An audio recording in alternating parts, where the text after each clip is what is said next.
In this video, we're going to talk about another way of dependency injection using setters. So here we have this private field. We can declare a setter for initializing it. So I put the caret on the field name and press Command and N to bring up the generate palette. Let's generate a setter for this field. Take a look. So now we have this method setCalculator. Now I don't like the setter to be on top of this class, so let's select the code and press Shift, Alt, and down to bring it down. We put all these setters at the end. That makes our code clean and consistent.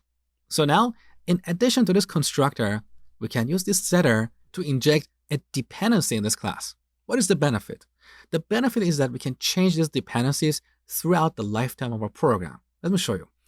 So in our project panel, I'm going to create a new class,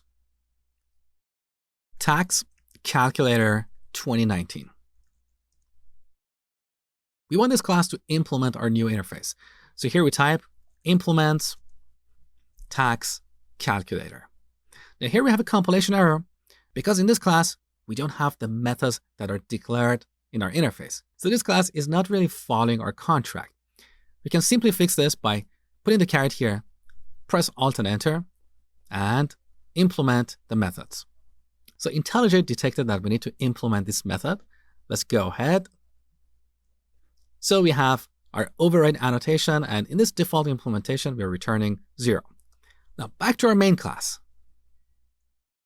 Here we're creating this report object using our first calculator. So we can call report.show.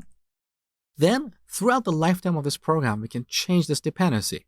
So we call our setter and pass an instance of a class that implements this interface. So here we can pass a new Tax Calculator 2019.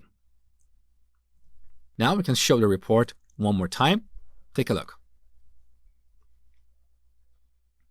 So the first year tax was 30,000 and the second year it's 0. That's awesome. So using setter injection, we can change the dependencies of a class throughout the lifetime of our applications. If this is something you need, then you can use a setter. Otherwise, constructor injection is a more common approach. Next, we're going to look at the third type of dependency injection.